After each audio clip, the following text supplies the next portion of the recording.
교수님이 80을 바라보고 계시네. 교수님 개인적으로 마음이 힘들거나 힐링이 좀 필요할 때 찾아가는 그런 여행지가 있으세요? 내가 답사기 쓰면서 여기는 안 쓰겠다라고 썼어요. 왜냐하면 그거 따라서 사람들 많이 가면 버릴 것 같아서 나 안 쓴다고. 아마 환상적일 겁니다. 유럽에 가서 이렇게 즐길 수 있을까 아마 감동을 할 거예요.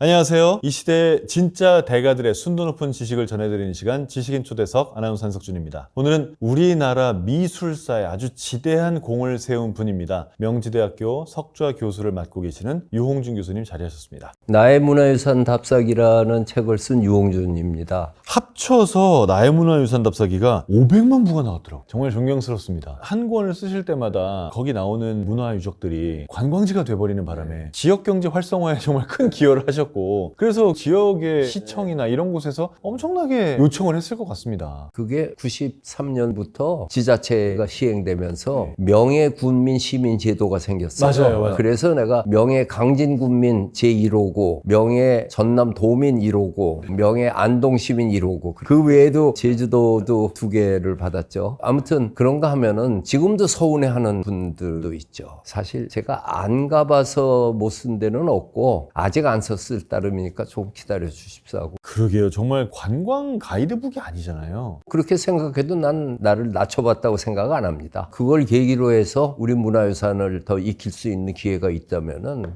가이드북이라도 관계없죠. 이런 질문 많이 받아보셨을 것 같고, 어떻게 보면 좀 유치할 수도 있는데 해외여행 가는 사람들 정말 많지 않습니까? 국내 여행을 간다면 이런 데를 좀 가봐야 되지 않을까, 그런 생각들도 하시나요? 우리가 유럽을 간다고 하면은 7박 8일이나 10박 11일 오가는 거 빼더라도 닷새 일주일을 보잖아요. 거의 그렇죠. 네. 국내도 한번 5박 6일 다녀보십시오. 아마 환상적일 겁니다. 근데 이제 국내에 있으면서 그렇게 시간을 낼 필요가 없으니까 이렇게 부분 최소한 2박 3일, 1박 2일 말고, 왜냐하면 2박 3일을 해야 두 번째 날은 훌로 답사를 합니다. 그렇게 했을 적에 몇 개의 번역으로 나눠질 수가 있어요. 전라남도의 옛 사찰과 유배지를 포함해서 선비들이 살던 곳, 그냥 말로 얘기하면은 나의 문화유산 답사기 보면은 강진 해남을 남도 답사 1번지라고 쓰면서 내가 8번을 갔다 왔지만은 이걸 쓰기 위해서 다시 한번 가면서 쓴다고 썼어요. 그거 사실 거짓말이야.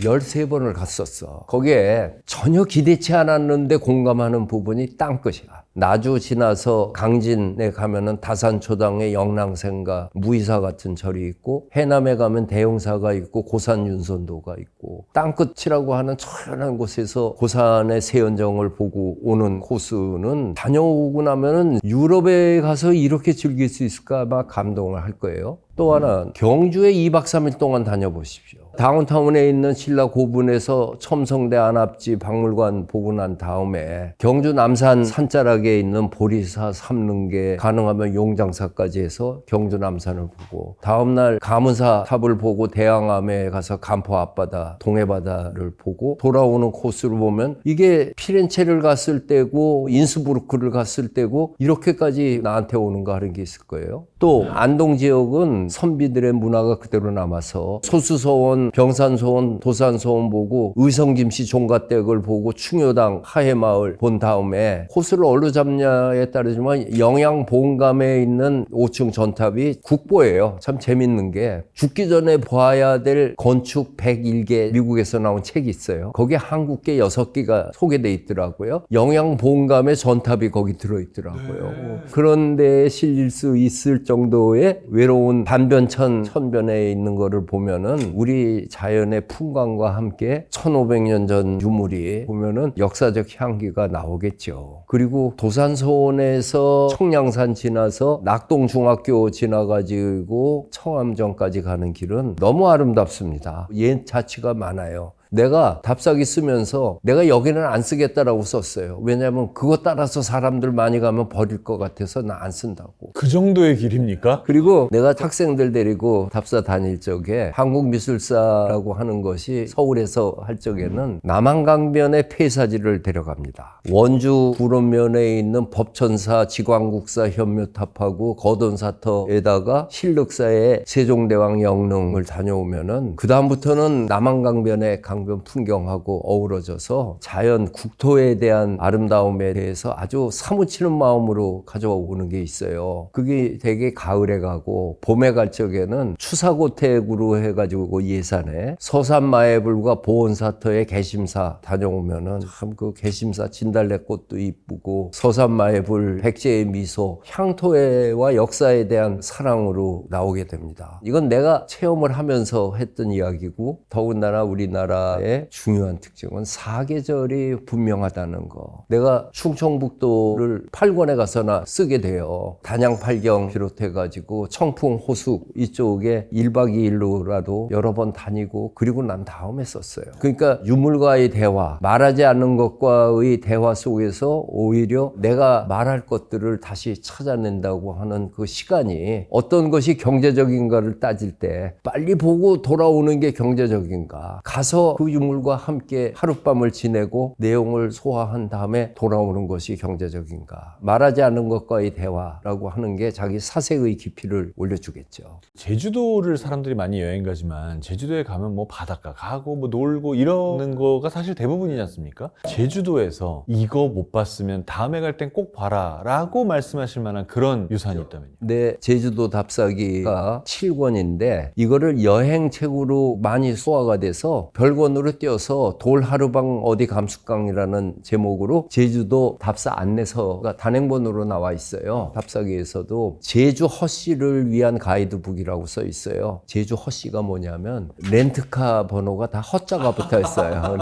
요새는 하호도 있다고 그럽니다. 네, 저 지금 제주 허씨 제가 모르는 성씨가 있나 생각하고 있었습니다. 렌트카를 빌려야지. 그러니까 관광버스나 이거는 안 가는 곳이죠. 동서남북으로. 그중에 여기는 꼭 가야 되는 건 다랑시 오름과 용눈이 오름. 그 오름이 주고 있는 자연 풍광과 제주의 신비로움이 함께 어우러지는 게, 제주의 오름이 360개인가 있다고 그래요. 오름이라는 게 기생화산이에요. 그래서 팥죽을 끓이면은 부글부글 하잖아요. 그 부글부글한 구멍이 다 오름이 되는데, 용눈이 오름이 아름다운 것은 능선이 굉장히 아름다운 게 이 버글거리는 거품이 세 개가 한데 어울려서 멀리서 보면 산이 이렇게 곡선을 지어 나가게 되죠. 근데 너무 사람이 많이 와가지고 그 출입 제한이 되어 있습니다. 네. 지금 현재 어떤지 알아보고 가야 돼요. 어떤 때는 식생을 위해서 막아놨어요. 그리고 다랑시 오름은 올라가는데 계속 올라만 가야 돼요. 한 30분, 25분 걸릴 거예요. 쫙 올라가면 마지막에 그냥 빵 하고 펀치볼처럼 쫙 들어가는데 바람은 또 얼마나 센지 몰라요. 거기 올랐으면은. 그때 이제 제주를 느낄 수 있고, 제주에는 12,000 귀신이 있는데 선문내 할망, 와흘 본항당에 있는 500년 된 팽나무에 오색 천들이 휘날리고 색동자오리도 있고 고무신도 있고, 미신이라면 미신인데 제주도 사람들의 입장에서는 다 본향당이라고 하는 곳에 자기의 마음을 갖다가 호소하는 곳이에요. 지금도 구멍가게 가면은 소지라고 있습니다. 흰 종이. 뭐 별거 아니에요. 이 묶음을 가슴에다 대고 그 신당에 가서 소원을 빌면은 선문대 할망이 이거 잊어먹지 않고 다 해준다고. 그분들이 말하기를 본향당이라고 하는 곳은 영혼의 동사무소래. 그런 절대자와 대화할 수 있는 그 문화를 갖고 있는 게 그 본향당에 그 신령스러운 나무가 있는 거거든요. 그게 제주 사람들이 섬 사람으로서 죽음을 너무나 들면서 살고 있었던 사람들이 만들어 놓은 신앙에 관한 이야기가 가슴속에 올 겁니다. 그리고 꽃으로 아름다운 게 너무나 많잖아요. 동백꽃에서부터 뭐 여미지 식물원이라든지 까멜리아 동백숲도 있지만은 제일 멋있는 거는 영실 계곡에서 1700고지까지 올라가는 우세 오름까지 올라가는 그 털 진달래 꽃밭, 그 위는 구상나무 숲이고요. 세계에서 가장 아름다운 정원이죠. 거긴 몇 월에 가야 되나요? 5월에 가야 돼요. 네, 그게 거기서 철쭉제라고 그러는데 사실은 진달래예요. 지금도 어디 가고 싶은 데 있냐 물어봤을 적에 때가 맞는다면은 영실 진달래 거기를 보고 싶은 거가, 왜 거기가 아름답냐면 바람이 얼마나 셉니까? 그러니까 그 진달래 나무들이 전부 상구머리로 깎은 것 같아. 그러니까 일본 사람들이 일본 정원 가위질한 거 있잖아. 그건 인공적이잖아. 이거는 자연이 그게 다 진달래꽃으로 꽉 차 있고 구상나무의 하얀 줄기들이 올라가는 거는 어디 가서 볼 수 없죠.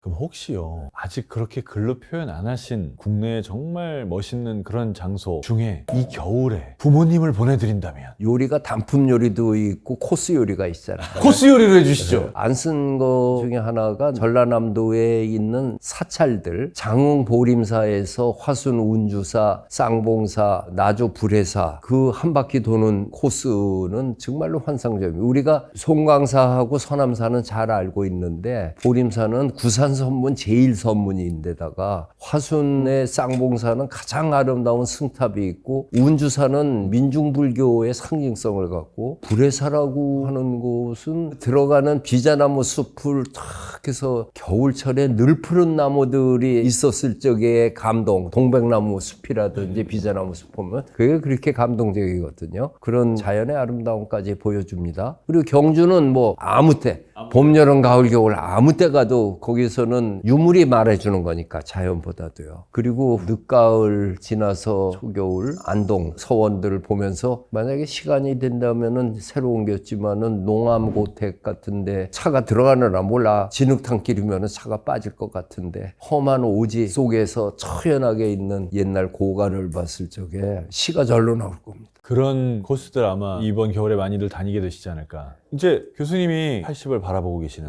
그런 생각 하실 것 같아요. 앞으로 난 여기까지는 다 쓰겠다. 그런 우리나라 문화유산, 자연유산들. 그거보다 내가 벌려놓은 거는 다 해야 되잖아요. 나의 문화유산 답사기는 국토박물관 순례 3, 4권 쓰면 끝입니다. 그거는 틀림없어요. 근데 내가 여태까지 해온 것 중에 하나가 화인열전이라고 우리나라 조선시대 화가들이 삶과 예술을 2권 쓴 게 있어요. 10여 년 전에 내가 그걸 절판을 시켰어요. 새로 연구된 것들이 많기 때문에 그걸 소화해서 다시 펴내야 된다고. 내년엔 그거 보완할 거 보완하고 아울러서 3권 써가지고 책 내야 돼요. 바쁘시겠네요. 바빠요. 그러니까 난 늙을 시간도 없고 죽을 시간은 더 없고. 지금은 정말 놀러 가실 때도 부담이 좀 되시겠습니다. 남에게 뭘 가르쳐야 된다든지 글을 써야 된다든지 하는 거는 부담은 전혀 없이 나도 한 사람의 여행객으로서 즐기는 국내 답사를 한번 해볼까 싶어요. 그때 되면.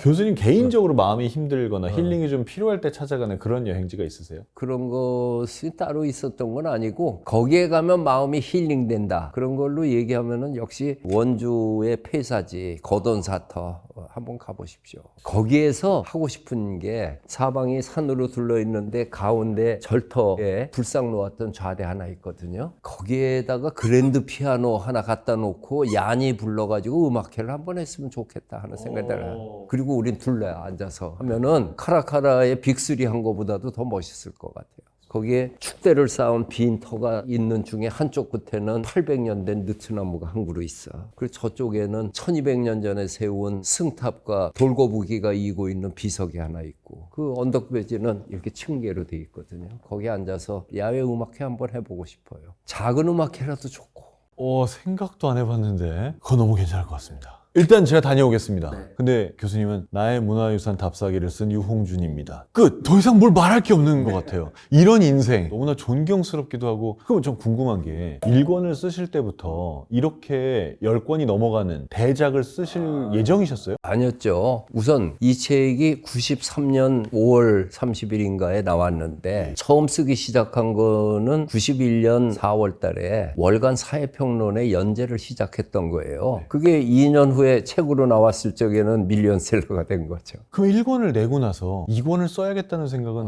그때의 열기는 이루 말할 수가 없었죠. 인쇄공장이 쉬지 않고 돌아갔으니까요. 그래서 2권은 바로 내고 3권도 바로 냈어요. 그리고 나 이제 그만 쓴다. 이제 나 쉬겠다. 내 전공으로 돌아가겠다. 왜냐면 연속곡 재밌다고 고무줄빵처럼 늘어내면 앞에 것도 망하잖아요. 그러니까 잘한다고 할 때 끝내겠다. 그리고서는 한마디에 단서를 붙였어요. 혹시 북한 문화유산 답사기를 쓸 기회가 있으면 그때 다시 시작하겠다. 그랬는데 97년에 북한 문화유산 답사기를 쓰게 됐어요. 금강산이 또 열렸잖아요. 4계절을 다 보고 책을 5권까지 쓰고 그 다음에 이제 충전 기간을 갖겠다고 한 2년 쉬고 난 다음에 문화유산 답사기가 안 쓴 데가 너무 많거든요. 그래서 기왕에 시작한 거 그거는 해야 된다 해가지고 충청북도도 쓰고 서울도 쓰고 그 다음부터는 고궁에 대통령에 대해서 쓴 게 2권이고 사대문 안에 대해서 2권 쓰고 사대문 밖에 대해서 쓰다가 내가 대한민국을 다 쓸 수는 없고 그동안 썼는데 빠진 것들을 하나씩 찾아갔는데 그 대신에 랜덤으로 찾아가는 게 아니고 시대순으로 찾아간다. 그래서 구석기 시대 연천 전국리 유적지, 신석기 시대 부산 영도 동삼동 폐총 이런 식으로 해서 지금 현재 계획은 2권 더 쓰고서 피어려도 딱 찍으려고 합니다. 시대별로 그냥 하다 보면은 그 시대의 가장 대표적인 유적지, 예를 들면 조선시대를 얘기하면은 서원을 얘기해야 되잖아요. 그러니까 도산서원, 병산서원을 썼지만 소수서원을 쓴다든지 조선 왕조의 위대한 유산 중에 백자의 고향인 경기도 광주 분원 답사기 이런 식으로 해서 책을 읽으면은 한국 문화사가 느껴질 수 있게 구성을 해서 끝내려고 하고 있습니다. 이번 책의 내용이 이제 나의 인생만사 답사기지 않습니까? 그게 거룩하게 얘기하면 지식인으로 산다고 하는 거는 이 시대에 대접받는 인생이에요. 그러면 그 지식인, 한 시대 지성으로 사는 사람은 이 시대에 대접받는 만큼 자기가 해야 할 몫이 있는 거 아니겠어요? 그것을 자기가 공부하고 익혔던 것을 동시대 사람들에게 나누어준다는 마음으로 글을 써서 책을 펴내거나 강연을 하고 사회활동을 하는 게 하나의 임무라고 생각을 해요. 그래서 그런 마음으로 글 쓰고 강연하고 또 여기에 이런 자리에 나오는 것도 똑같은 그런 마음으로 임하고 있습니다. 이번에 나온 것은 문화유산 답사기가 아니고 나의 인생만사 답사기로 쉽게 얘기하면 산문집, 내가 제목을 달기는 잡문집이라고 그랬습니다. 잡문이 실제로는 내 글이 그렇게 고고하거나 우아한 글을 쓴 것이 아니고 인생만사에 널려있는 내용들을 아주 푸짐하게 푸근하게 이야기를 했기 때문에 잡문이 맞고 세상만사가 아니고 인생만사에 대해서 얘기한 거를 지난 30년 동안 곳곳에 쓴 거 중에서 버릴 거 버리고 그래도 남기고 싶은 글들을 묶은 게 이번에 낸 책입니다. 대중과 만나는 건 역시 책인데 좋은 글을 계속해서 많이 쓰고 싶어 하는 사람입니다. 그래서 그렇겠지만 추도사가 많습니다. 추도사를 받는 인생이 1년에 몇 안 되잖아요. 우선 그 대상 자체가 한 시대를 의미 있게 살았던 분들이잖아요. 세상에 글 쓰면서 추도사처럼 어려운 게 없습니다. 오늘 돌아가셨다고 그러고 내일 모레까지 2500자 써달라는 겁니다. 그 사람이 그만한 인생이어야 되고 그 사람과 인연이 있어야 되고 근데 어찌됐든 추도사를 뜻있게 산 사람들이니까 그 뜻을 기리는 의미로 혼신의 힘을 기울여서 썼죠. 이번에 글 쓰면서 좀 아까운 에피소드 같은 거는 다시 다 집어넣고 리영희 선생, 백기환 선생님은 역사적 인물이잖아요. 우리가 사람에 대한 관심이 제일 큰 거예요. 그런 점에서 글을 보면은 그 사람의 삶을 보면서 나를 생각하게 하는 거고 또 추도사도 또 그런 의미로 쓰는 거고요. 추도사를 쓰는 사람들의 마음은 다 그럴 거예요. 자, 이렇게 알찬 내용의 책이 바로 이번 책인데 저는 근데 말씀하시면서 하나 궁금한 게 부채를 계속 가지고 계셔서요. 이 책의 부록이 글쓰기인데요. 내가 남다른 글 쓰는 습관 중에 하나가 부채에다가 메모를 합니다. 내 책에 대중적 글쓰기를 위한 15가지 도움말이라고 하는 항목이 있어요. 그 항목을 이렇게 1, 2, 3, 4, 5, 6, 7, 8, 9, 10 쫙 쓴다. 그때마다 이렇게 구상을 하다가 또 심심하면 그림도 그리고 이렇게 추가해서 넣기도 하고. 근데 왜 부채에다 하냐고 그러는데 본래 내가 답사 다니면은 차 안에서 보내는 시간이 많잖아요. 그러면 부채에다가 그림 그려서 하나씩 선물을 해줬거든요. 그랬는데 어느 날 글 쓸 거가 머릿속에서 지워지질 않아서 부채에다 메모를 했는데 요만큼 메모해놓고 그 다음에 요만큼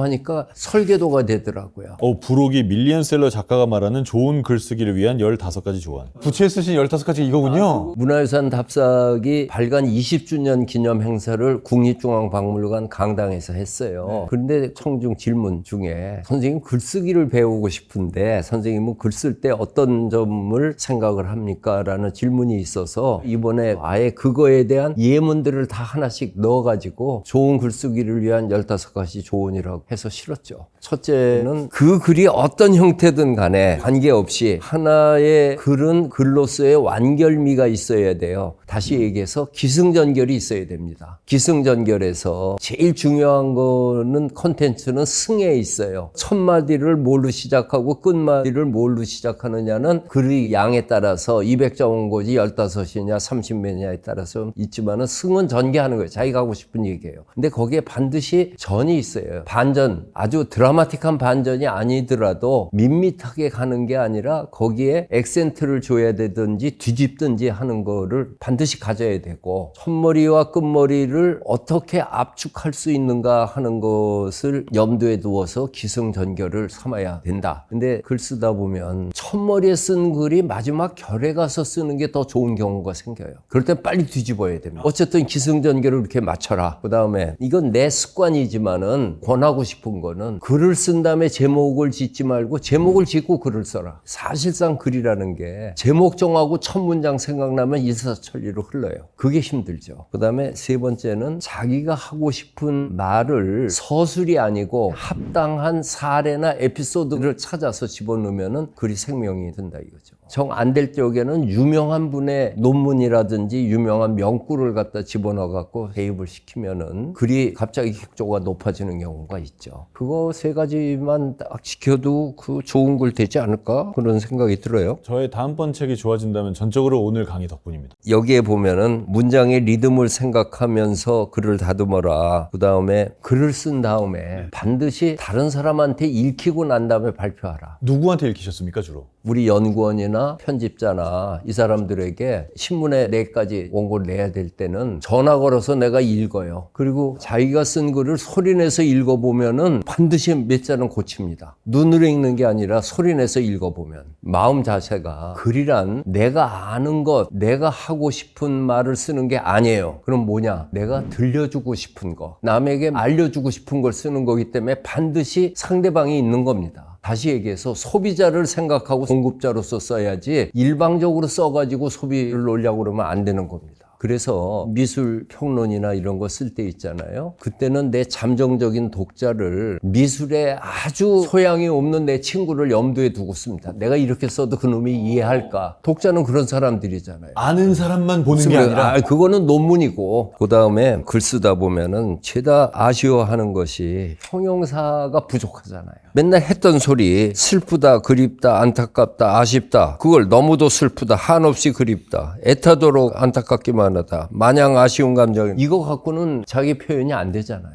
그럴 적에는 아쉬웠다든지 했던 사례를 갖다 집어넣는 거예요. 예를 들어서 답사기 1권에서 다산초당에서 백년사로 넘어가는 산길은 소나무들이 있고 춘난을 비롯해서 꽃들이 피우고 새가 우는 그런 길인데 어느 해 갔더니 솔잎폭발이로 소나무가 다 죽어버렸어요. 그래서 그거를 약을 친다고 치니까 벌나비가 다 죽어버렸어. 그러니까 산새가 우는 게 없어버린 거예요. 정막강산도 그런 정막강산이 없는 거예요. 그렇게 다 묘사를 했어요. 그 쓸쓸함을. 그래서 내가 살면서 느꼈던 그 쓸쓸했었던 때의 분위기로 솔밭과 산새가 사라진 만덕산의 봄, 그것은 마치 외할머니 돌아가신 외갓집에 왔었던 것 같았다. 와.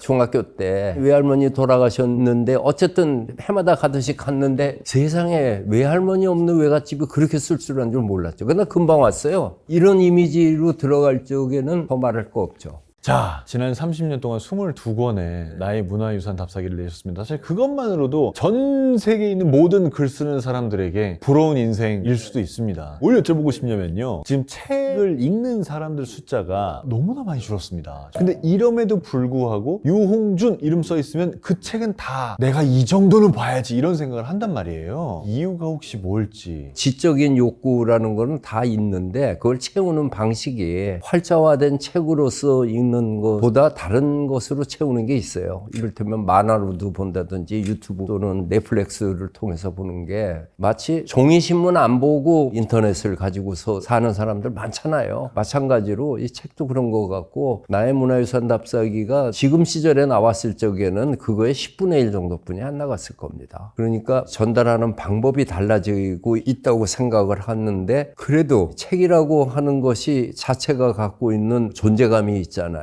귀로 동냥하듯이 듣는 지식하고 눈으로 활자 매체를 봐서 익히는 거의 근수가 다르잖아요. 그것을 MZ세대들에게도 난 그래도 아직 책으로 본다 하는 사람들이 있을 거예요. 그런 사람들이 이제 또 사회의 리더가 될 거니까 일반적으로 그렇다는 거 하고 여기에 갖고 있는 자양분을 놓치지 않는다는 거는 다른 거니까 난 크게 아쉬워는 안 하고 그런 사람들을 위해서 이런 프로도 있는 거예요. 이 책을 안 읽어도 이 프로를 본 사람은 뭔가를 얻어가잖아요. 그 지식의 전달 매체죠. 내가 강연 부탁하면은 되도록이면 가요. 가서 강연을 하기 시작하면은 강연한다고 생각하지 않고 문화유산을 전도한다고 생각해요. 그러면은 저절로 힘이 나요. 그러니까 마음 하나가 그렇게 바꾸는 것이 완전히 나를 다르게 하듯이 대중매체 나와서 얘기하는 거는 이런 책도 있다라고 하는 거를 알려주고 프로를 듣는 사람은 퍼덕하고 몇 가지를 낚아채가는 분이 있지 않겠어요?